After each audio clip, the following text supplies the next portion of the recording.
આ ન્યૂઝના પ્રાયોજક છે tattoo and nail studio. અમારું સરનામું છે ઓમ બિઝનેસ પ્લાઝા, સર્કિટ હાઉસની સામે, હાલર રોડ, વલસાડ. અને પ્રીત એસ્ટેટ એજન્સી. ફ્લેટ, બંગલો, પ્લોટ, વાડી, ફાર્મ હાઉસ, ફેક્ટરી તેમજ ઓફિસના લે વેચ માટે અથવા ભાડા માટે સંપર્ક કરો. વલસાડના વેલવાજ ગામમાં 800 થી 1000 મરઘાનું મોત નીપજ્યું છે. આકરી ગરમીના લીધે અચાનક મોટી સંખ્યામાં મરઘા મરી જતા પોલ્ટ્રી ફાર્મ માલિક ચિંતામાં મુકાયા છે.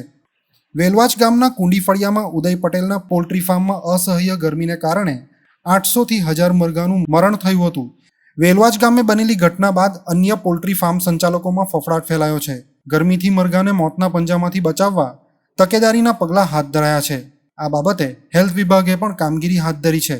મળતી માહિતી મુજબ વેલવાજ ગામે ગરમી અને પાવર કટ થતાં પોલ્ટ્રી ફાર્મ સંચાલક મરઘાઓને ઠંડક આપવાના જનરેટરની વ્યવસ્થામાં જોતરાયા હતા.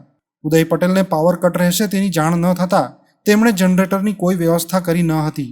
કાળઝાળ ગરમી સાથે પાવર કટ રહેતા ઉદય પટેલના પોલ્ટ્રી ફાર્મમાં મરઘા મરવા લાગ્યા હતા. પાવર કટ થયો હોવાની જાણ થતાં 1 કલાકમાં 500 થી વધુ મરઘીઓ મરી ગઈ હતી, જેનો આંકડો ધીરે ધીરે 1000 સુધી પહોંચી ગયો હતો.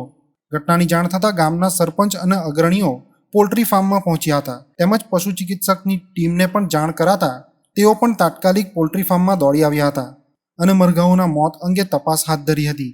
તેમજ ગરમીમાં પાલતુ પશુ પક્ષીઓને બચાવવા પશુપાલકો અને પોલ્ટ્રી ફાર્મના સંચાલકોને કેવા પગલાં લેવા તે અંગે માર્ગદર્શન આપ્યું હતું.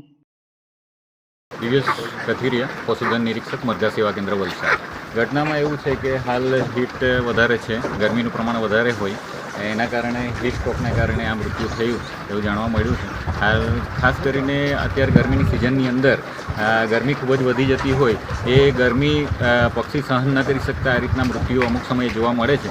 અને આની અંદર પણ એક જોઈએ તો કોઈ રોગના હિસાબે નહીં, પણ ગરમી વધી જવાના કારણે ઉપર જે સ્પ્રિંકલર મૂકેલા છે એ સ્પ્રિંકલર બંધ થઈ જતાં પાણી જે ઠંડુ પાણી નીકળતું હોય એ બંધ થઈ ગયું છે, એટલે નીચેનું ટેમ્પરેચર વધી જતાં આ પરિસ્થિતિ સર્જાઈ હતી.